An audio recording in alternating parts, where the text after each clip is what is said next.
Keso. Bavura wardrobe. Batora mafuta ekuzora ngasa. Nesipo ngiro gifts. Shikanga sipo yangu. Ndiringomwa chite. Kana ngweyo akatakura chuna gaini. Ndikanyaradzwa nika. Mani ndo ndakasema ngwana chopani batsi. Vanhu vatuma pakiti chibagi. Tikanzitengesa wani kudya. Karamba chinonga noti pambedha ukanangana newindi. Ngwani ukasaka ngwenda kabva nekutya. Saka ndikangovhuroka ukaketenura. Tikanzi iwe duzvo zvakotori Ndringomwa vrado ndianopedzisa zvinhu zvangu. Panoti zvinhu zvangu zvishandiswe nemunhu alilosasina kudza dzinza rangu azviite.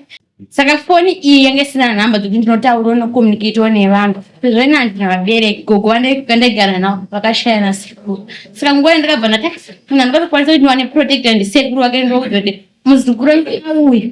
Saka namba dzidzi dzemufoni ndakaziwana dzemukadzi wake pandauza ndikati ndikumbira kutaura nasekuru. Sekuru akabva foni ndataura nawo. Sekuru akabva ati regedza kumuvhurira dhoo ramba urimemo. Akabva tanzoti murume wanga tanoiza angadotakura zvinhu zvese.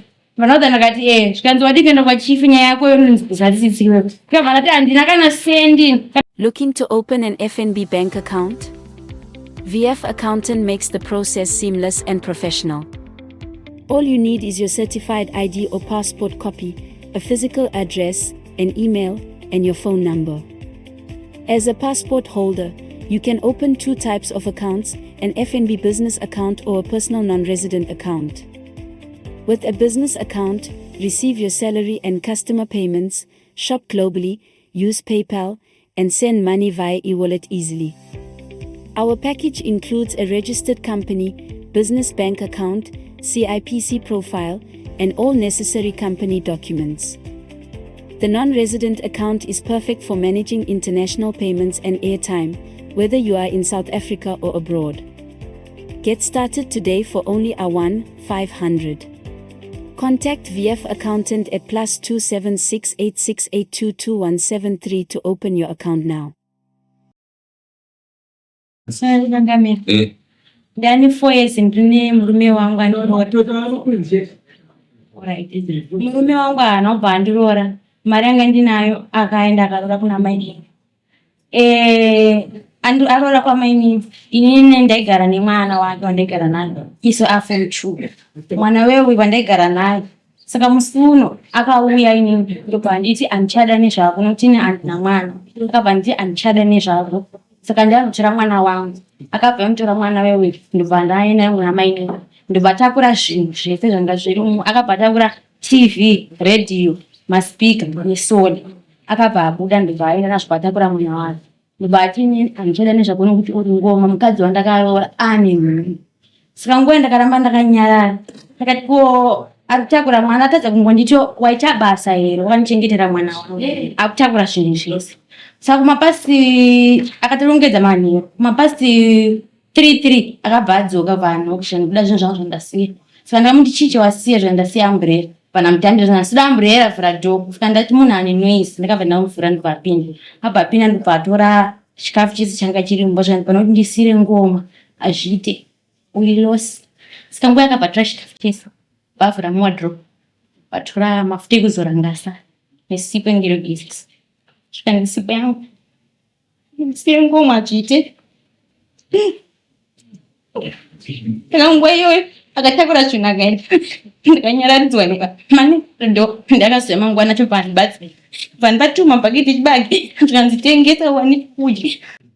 Ndakagara akapedza wani ndishanda kuona samangwani ndakaenda kuna sekuru akuzi sekuru taneta kugadzirisa zvichiramba.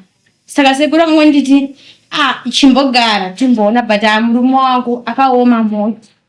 Ndakabva ndagara ngeri Saturday yakapera. Saturday iyi akabva auya ndobva anuka kumapasi 12. Anuka kumapasi 12 ndakashaya kuti ndiani kuzi handina munhu wandinotamba naye kana wanoshamwanidzana naye.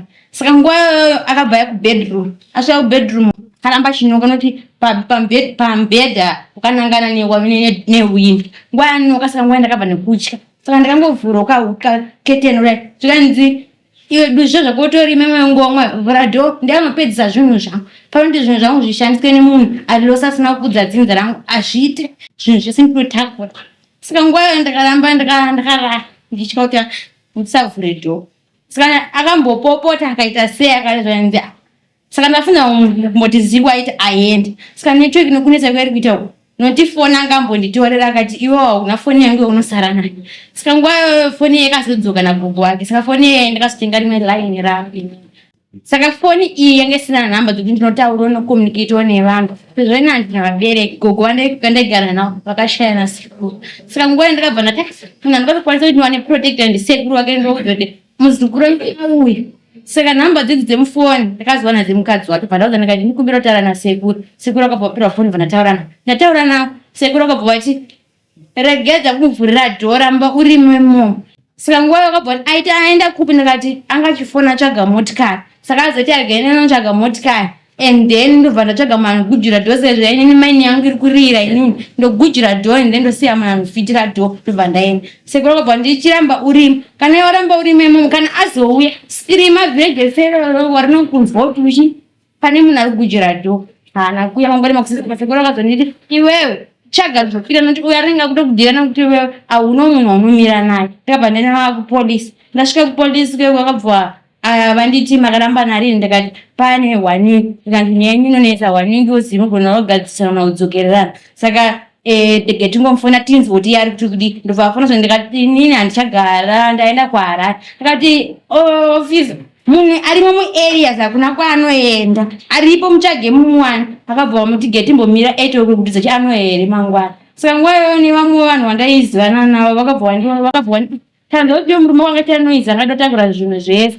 Vanauza ndakati zvikanzi wadi kuenda kwachifi nyaya yako yononzwisa tsitsiro. Ndikabva ndati handina kana sendi kana chikafu chekudya ndikuita chekutema chai.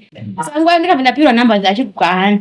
Ndibva ndadziwana pandanga kucommunicata nawo. Ndatanga kucommunicata nawo. Vakabva ndazokumbira imwe phone ndakakumbira vachigwa mabva vanditsvaga pandaenda navo pandataura. Ndataura nyaya yangu vandauza ndikati handina kana mari kana chikafu chaicho. Asi muna muarea arimo hakuna kwaanoenda. Chokwadi vakabva vandibatsira. Nguva iyoyo bva watanga ndikakupi ndikati kune mubva wesora anovanduwanika kana ane mari. Nguva yatakabva tatoenda bva tatomubata ndibva atotsvagwa. Saka atsvagwa ndibva vataurana ndibva apirwa matsamba. Apirwa matsamba saka sekuru aya ndikabva tasangana nawo. Ndibva wati mamuwana here mukomana. Bva tatama endai imi ndoziva semuti muri wakachipi wemukomana ndibvati ini chandinobatsirwa ndechekuti pafoesa ndakagara ngandibvisiro pfuma kunyangwe ndiringomwa hangu nemubikira tu mwana wake wandegara saka chamuri kuseka chii mashuru